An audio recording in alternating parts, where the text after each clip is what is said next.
Hi there, food enthusiasts. Thanks for tuning in to Future Foodcast, where thought leaders in today's food industry discuss the trends and technologies that will shape the future of food. Today, we're speaking with Francis Lowe, the CEO of Yoso, a new yogurt company based out of Cambridge, Ontario, in Canada. And so Francis has been giving us a little bit of background. The whole company actually started as a research project that he was doing in university on potential plant-based foods. It grew into plant-based yogurt over the years, and the company actually started in the early 2000s and now has been operating for not quite 20 years yet, and building a broad growth in both channels through retail, food service, and online sales, and evolving, in a sense, their yogurt products, making them more nutritional over time, and also changing, in a sense, the taste of the products as well to fit consumer palates. So right now you're distributing just in Canada? Yes, we're currently distributing Canada, but we just moved to a brand new facility that we've planned for about 4 years, and the goal of it is to expand our capacity to also export, for example, to United States. Excellent. All right, so there's a point that you will expand distribution down here. When you distribute up there, who are you going through? You go through wholesalers, distributors, retailers, food service companies. How do you distribute the product? Well, our products are distributed in multiple channels. We're going through distributors, subsequently servicing retailers. We're also servicing retailers directly in some cases, which is becoming to be a trend. We also work with food service distributors that servicing restaurants, and because of COVID, it also expedite our process about servicing consumers directly with our own e-commerce site right now that we distribute within the 150-kilometer radius from our facility. So with the stuff that if I were ordering on your e-commerce site, and I'm locally based, if you will, do you actually deliver directly to me, or do you go through a shipping company? Tell me how that works a little bit. We are very old-fashioned, and we want to make sure we deliver the experience and the dependability and all the good stuff. And so we actually deliver to consumers' home directly with our own truck and our own designated driver in our team. Okay, so you're doing the local deliveries up there, and that means you're probably also hitting the food service outlets, restaurants, or whoever else you hit as well. Yes, yeah. Correct. And then all the retailers in that area as well. And then you do sell to other distributors or retailers who distribute on a broader basis, I assume, right? Yes, we also, the major grocery chains are definitely serviced through distributors, or basically, through logistical partners that we work with, and we're in currently around 1,200 stores or retail outlets across Canada. Wow, that's a big deal. So the distribution looks like it's grown very well over the years, for sure. And as you said, I assume that there was a shift in the pandemic to the higher level of online sales, I'm guessing. Was that true? Or?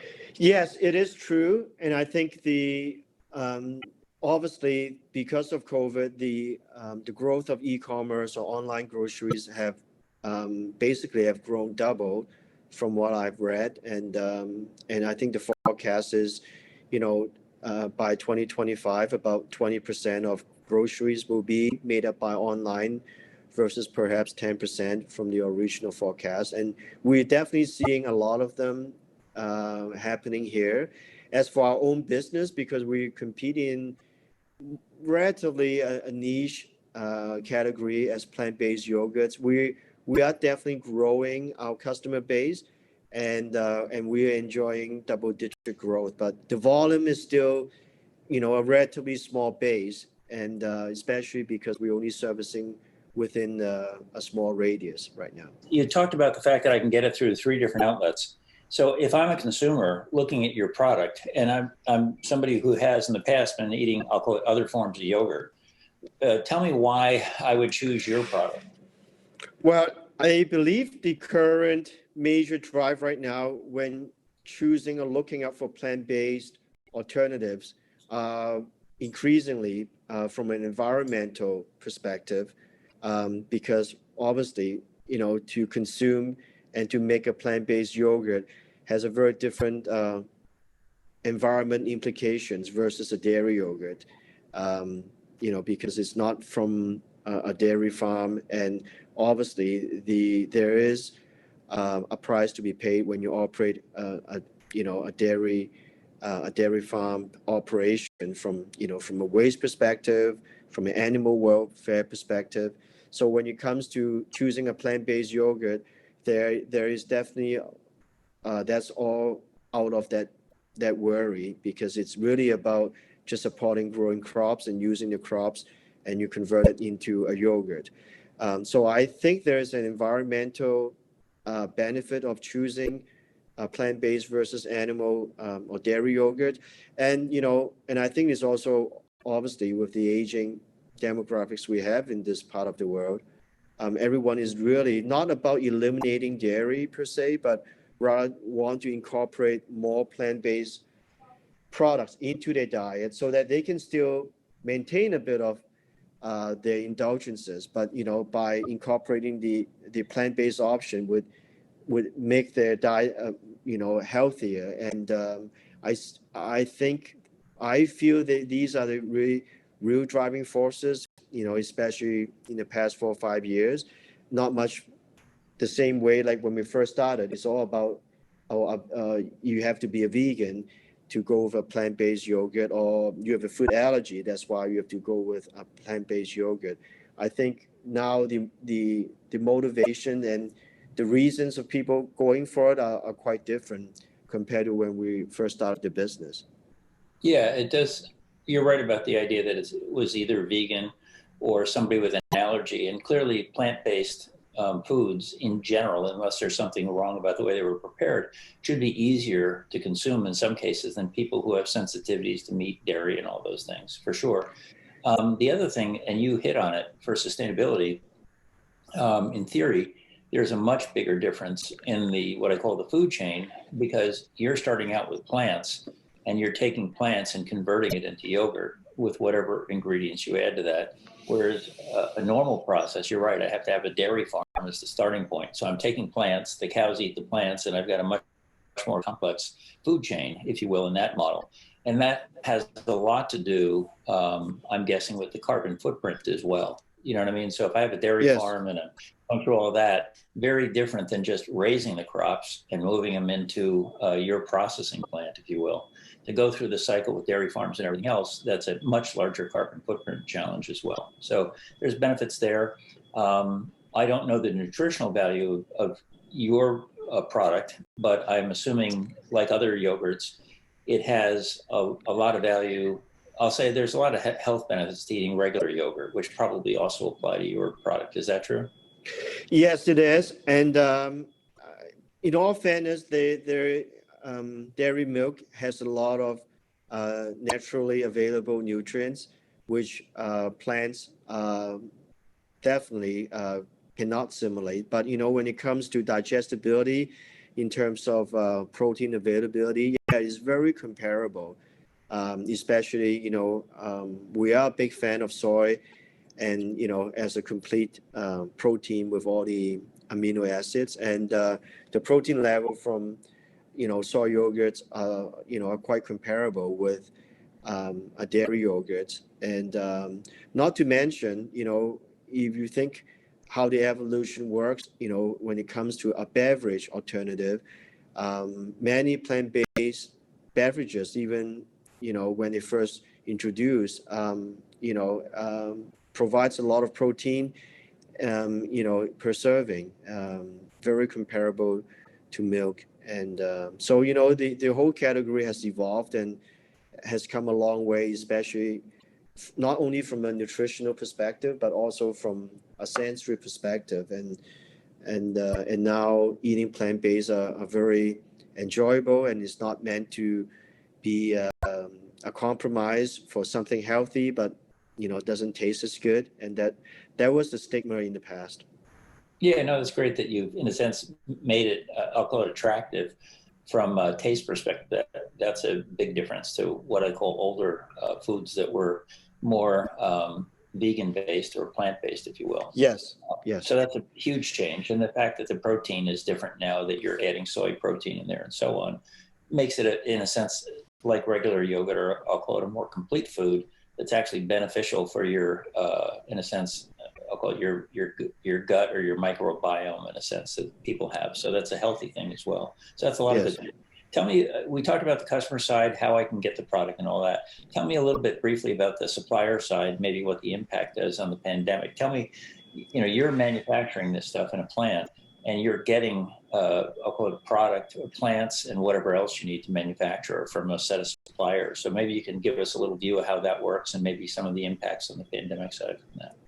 Sure. I believe most of the challenges we've encountered are more or less similar with manufacturers in the plant-based food category. Definitely from a raw ingredient perspective, we encountered extended delays in terms of delivery time frames. Freight costs certainly have significantly increased as a result of COVID, because, for example, we import coconut ingredients from Asia, and then there is a delay, obviously, because of COVID, and also freight implications as well. And same goes with other ingredients like tree nuts from the States. And probably the big take-home point is sourcing local ingredients because of COVID, particularly provide a comparative advantage, because at least the proximity of getting the ingredients within your reach versus the ingredients that are being far away. So at least you're able to get hold of them quicker and with less cost implications. And also from packaging perspective, again, the same thing, delays and bottlenecks production. And it has a huge implications because, at the end of the day, as a brand, we want to maintain consistency in terms of experience and also in terms of prices as well to our end users. So we have to find efficiencies among ourselves, try not to pass on the cost to our customers and so forth. And it's a very real challenge, for sure. Yeah, actually, I will say that's not a challenge for you. It's a challenge for the entire world. So you're just part of everybody else, because every company I talk to, I don't care what your role is, whether you're a manufacturer, retailer, or whoever, everybody's been disrupted by the supply chain, point one. And point two, as a result of that, the lack of predictability that used to be there in lead times on getting goods and supplies or whatever, because that's all changed, everybody has to hold more inventory, spend more money, and prices throughout, I'll call it the supply chain, go up automatically. So you can see that here in the US. The funny part is they keep saying, oh, the good news is with inflation, your salary went up. Yeah, but it was 6% this year. But the bad news is the cost of living went up about 12. So, oh my God. Yeah, there's no net benefit. And the funny part is when you look at, and this is just the US, of course, but we have this massive bottleneck, which is the largest, I guess, bottleneck they've ever had in supply chain history on shipping containers coming into the West Coast port of Los Angeles.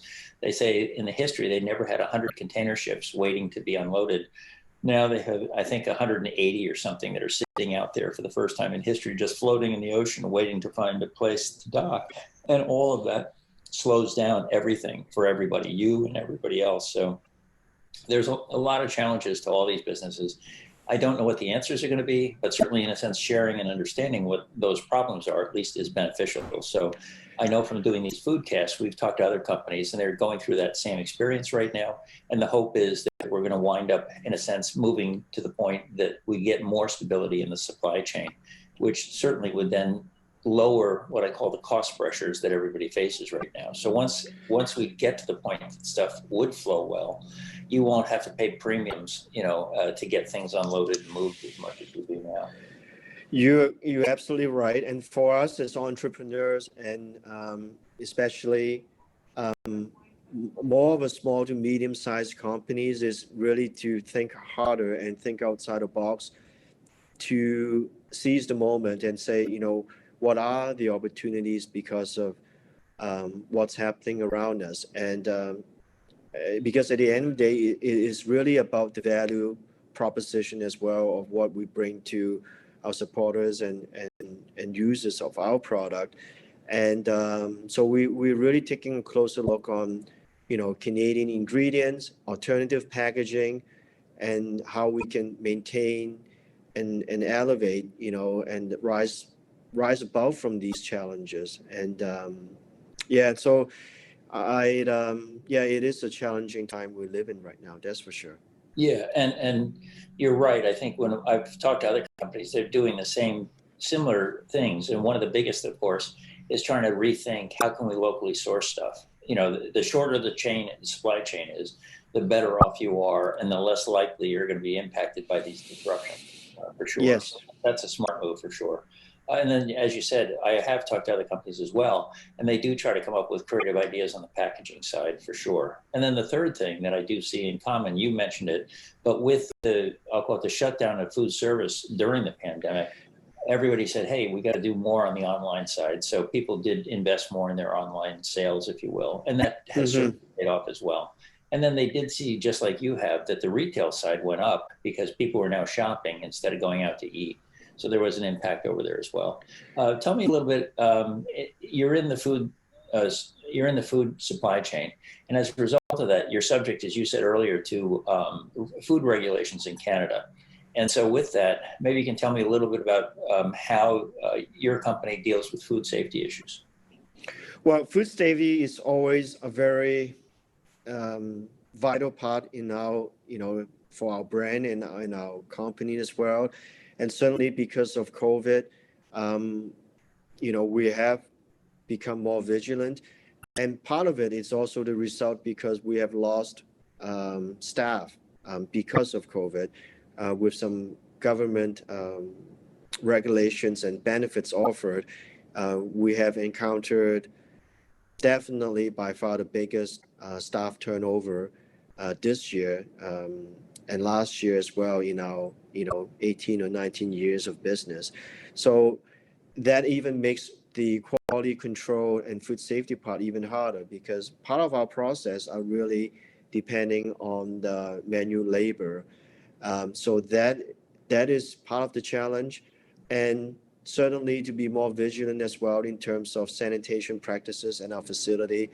And I'm very glad to say, our new plant is HACCP certified, and we also just received the go ahead with the SQF level 2 audit. So this is a good opportunity to really tighten up the quality control side, as a brand and as a manufacturer. And in food safety, it is a very big thing. Also not only from a manufacturing side, but also from a promotional side. And right now, because of COVID, we cannot, feature our products in-store for in-store demo, for example. And that has a huge implication as well, in terms of building our brand and growing, new businesses, because, foods are very much like clothes and any other, consumable goods. You have to try it before you make that decision. So, it is. Food safety is a very big subject. I agree. You're right. It does alter the ability of what you can do from a merchandising perspective at the point of sale, because you're right. I'm not going to have somebody standing there saying, here's a little cup, try this sample anymore. In most cases, that's going to be very difficult to do. Yes. So that is the challenge. And it's a shame for new products, because you're right. If it's an established product, whatever it is, a brand of, Kraft cheese or something like that, people don't say, I need to try it to buy it. They just go, it's Kraft cheese, I'll just buy it. But when it's something that's different, it's absolutely based on trying it. And as you said, it's either clothes or food. Everybody wants to try those things on. In a Most sense. definitely. Yes. Yeah, that's a challenge. And actually, I don't know how Canada's going. I'll say in the US, because we're 50 states and a country, we're totally confused. I know you have a bunch of provinces and a country, and you have the same challenge. But in our case, the states are all going different directions on regulations and stuff. And the federal government is trying to impose some. And a lot of the, in a sense, industries and a lot of the states disagree with what the federal government's trying to do. And it's a shame because technology to sort of manage where we are is ahead of where the government in the US is and where the government in the states are, for sure. So as an example, one state will say, hey, we're going to require that food service outlets shut down. Another one will say you have to wear masks. Another one will say they're completely open. And so it just depends upon where you are as to what the rules are.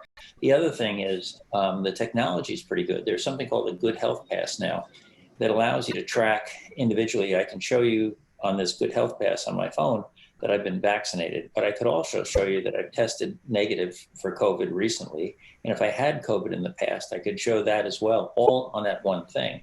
And yet here in the US, we're actually not using that 99% of the opportunity. It's just not being done. So even though the technology exists as a solution, we're still not using it properly in the US at this point. So, well, I would say perhaps Canada have less of a challenge just because the magnitude is not as not as high, because we are a smaller country, fewer provinces, and smaller population. But there is definitely discrepancy and different and confusion. Definitely is happening, and I think the big part of it too is also, I think, because of COVID, it has left an impact on our lives and our well-being, and I feel in many ways, perhaps, our governments are not being able to look after that very well, and now we see a lot of increasing number of anger and frustration, all because of COVID. And but Canada is probably has its challenges as well, I would say. yeah, I'm sure.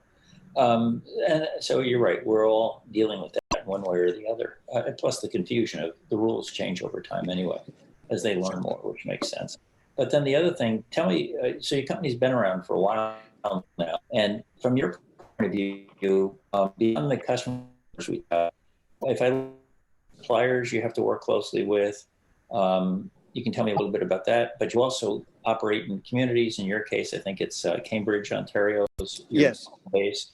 And then you have employees as well. So maybe you can give me a background on sort of how, in a sense, the company views working with those different groups.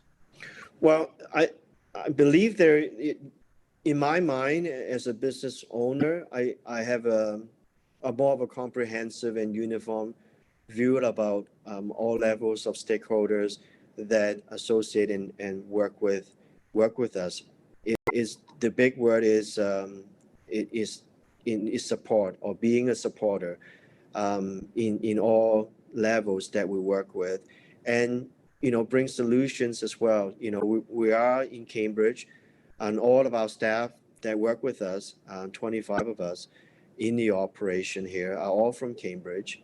We all support their own communities and micro communities. We go to their hockey games. We support potlucks pre-COVID, Yeah. and on a larger scale, we also support other organizations that we're all in the plant food space. I'm in a forum with other food founders as well, and perhaps that's really the most comforting and reassuring thing that came out from COVID. Is I feel there is definitely a much stronger sense of interdependence and mutual support among other brands and manufacturers in Canada.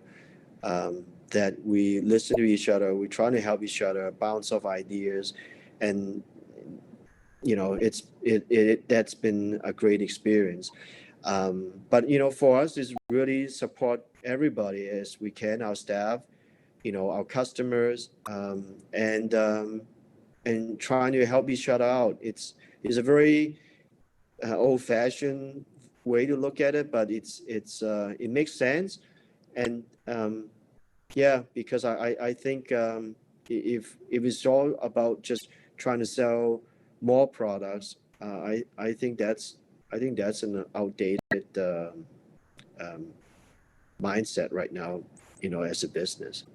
Well, and you're right. I think that's a great point you make because in the old days, I'll say there was a middle ground. Maybe in the very old days it was different and people did work cooperatively together. But there was a point, and I'll call it in the business model, I'll say, in the business cycle, where the goal was, hey, build my business as big and as fast as I can without worrying about other things. Just grow my business. That's my only goal. It doesn't matter how I work with anybody else. I just got to grow my goal or grow my business.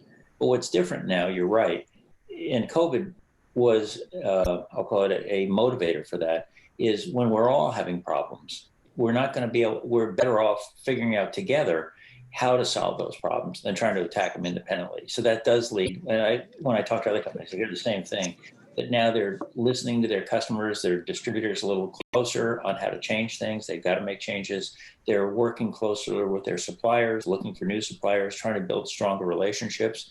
And in a lot of cases, especially in my world, I'll say it on the blockchain side, we look at, I'll call it new kinds of networks where we say, hey, you know what?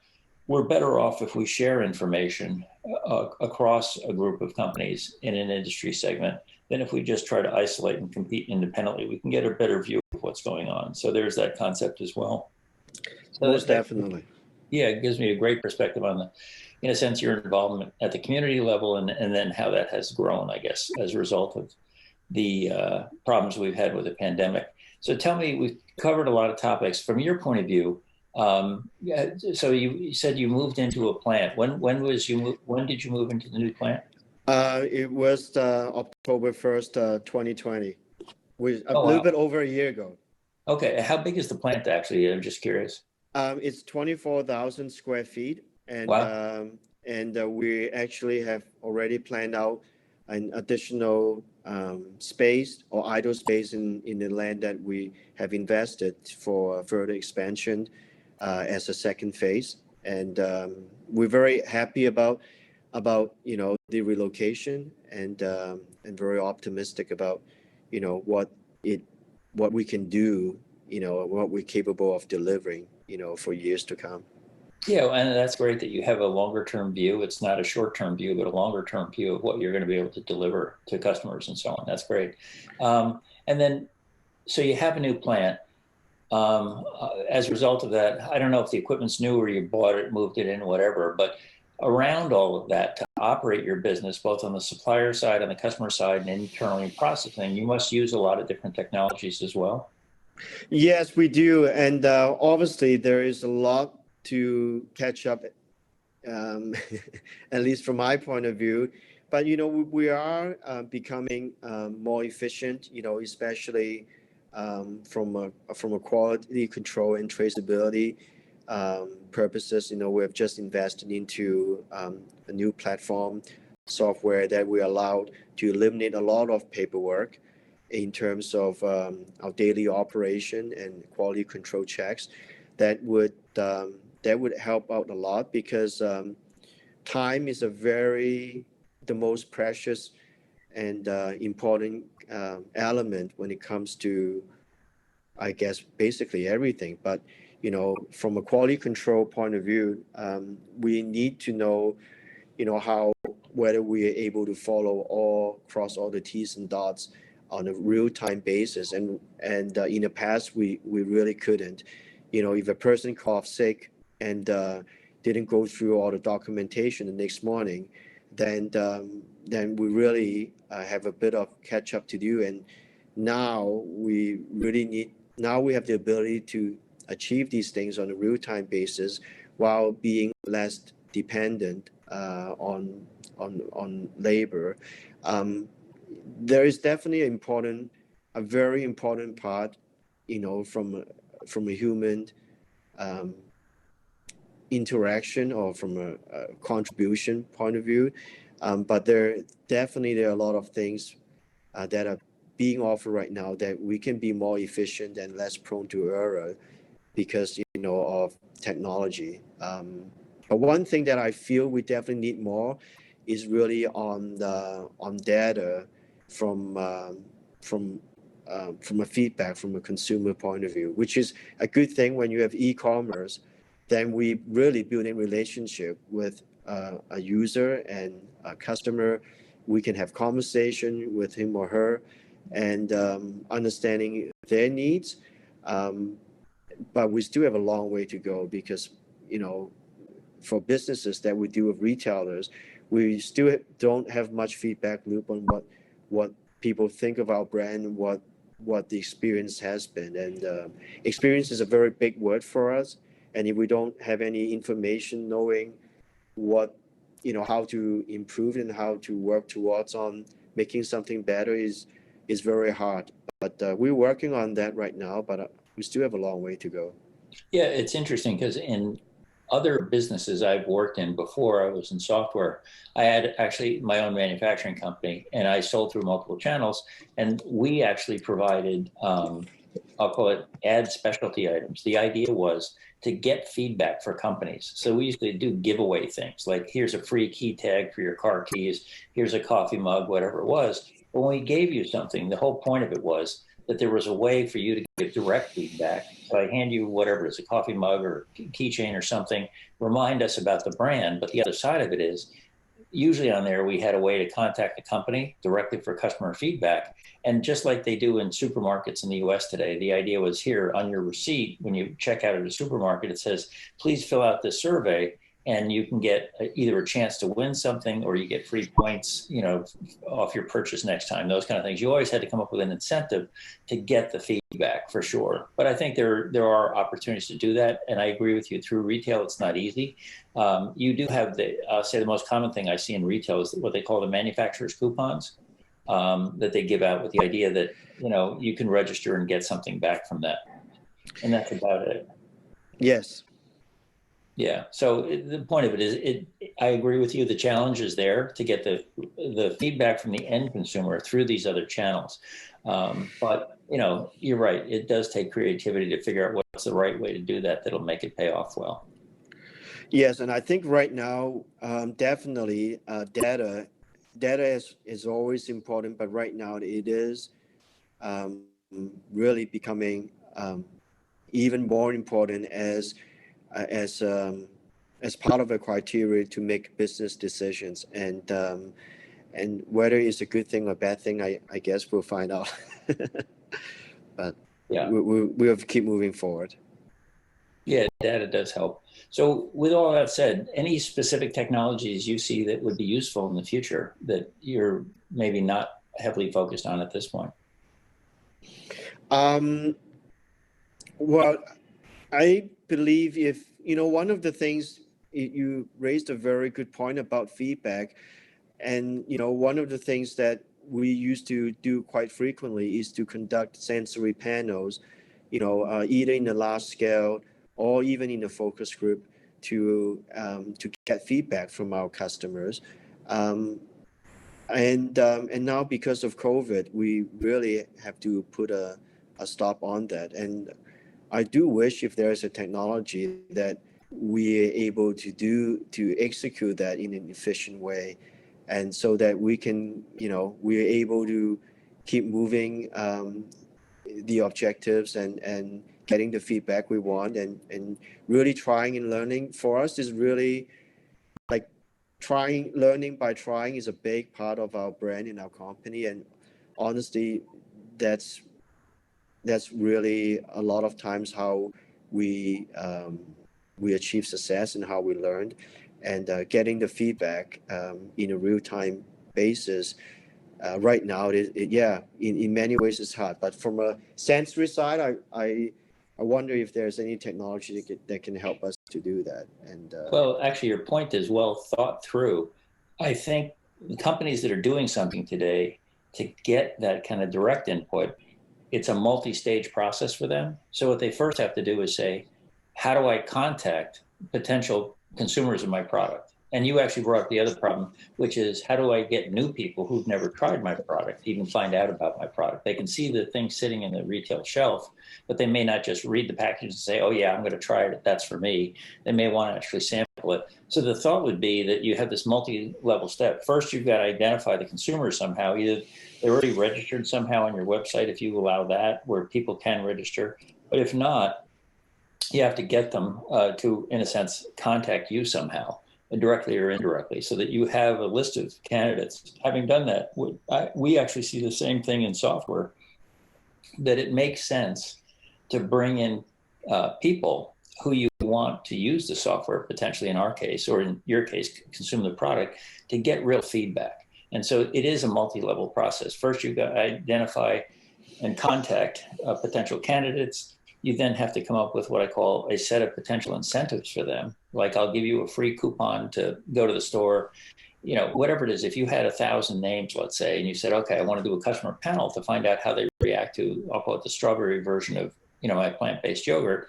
If that's a new product or something, you'd say, okay, let me take a sample set of that and do an email campaign to 100 of those people and see if I can invite them into call it a customer panel. And so, so you and I'm sure we all do a lot of what I call Zoom meetings today, endlessly. And so It sounds like the only way to do that. My wife's company actually did this. They actually got the employees together, and it sounds insane, but they had an employee event over Zoom, where, because they couldn't do it in person. And it was like I'll call it a picnic, where everybody had a different lunch thing. In your case, you would actually just say, hey, I'm bringing in a customer panel on Zoom to have you try this yogurt, you know, that I've given you coupons for on this date and time, maybe schedule a couple of different times to make it. But bring them in, and then actually have a real formal thing that says, hey, if you participate in the panel, I'll give you a $5, you know, coupon against my yogurt, you know, that you can take to the store and, you know, get a discount that way. But then they have incentives to spend the time with you. The more important thing is you have structured interaction with them through your, I'll call it Zoom meeting, where you can say, hey, here's the 5 questions I need to know from you. And the other thing is, people like, most people, not, I won't say everybody, but most people usually respond well to being invited, you know. Yes. They say, I really want to know what your opinion is, because we want to shape our product around that. So just the concept you're doing that, and you throw incentives at them, can help give you that. But I would actually try to use Zoom along with the notion of this multi-level process as a way to, in a sense, get that input for what it's worth. That's a great idea, actually. Obviously, I should reach out to you for more creative ideas. But what I'm just saying, there's plenty of them out there anytime, but I can just bounce. So anyway, we did cover a ton of stuff today. I know, you know, you're short on time, but I do want to thank you, Francis. This has been awesome. I think Yoso as a product line and a company is doing great things in Canada. I think you have the opportunity over time, you know, obviously, to grow the distribution well. And I think that there's many advantages to your product line. It's not just a health thing for me, but it does have a big impact on the environment, sustainability, and all that. You have a lower carbon footprint. There's a lot of good things that can come out of, in a sense, what your company is delivering, you know, for all of the stakeholders, which is great. Thank you so much, Jim, and it's been a pleasure. Great. Well, thank you very much. I appreciate the time you spent with us today. Thanks a lot. Thanks for listening.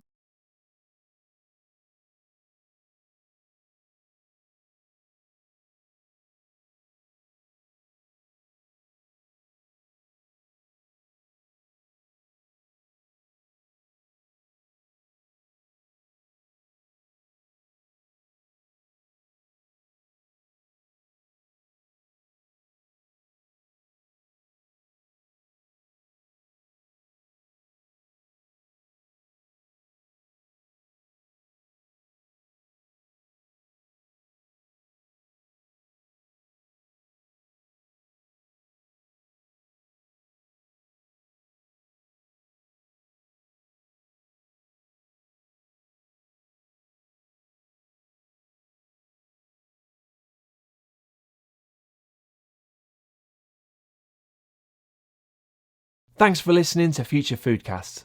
Future Foodcast is powered by Farm to Plate, the leading food blockchain platform. Subscribe on YouTube or wherever you listen to podcasts to stay up to date with the very latest innovations in the food industry.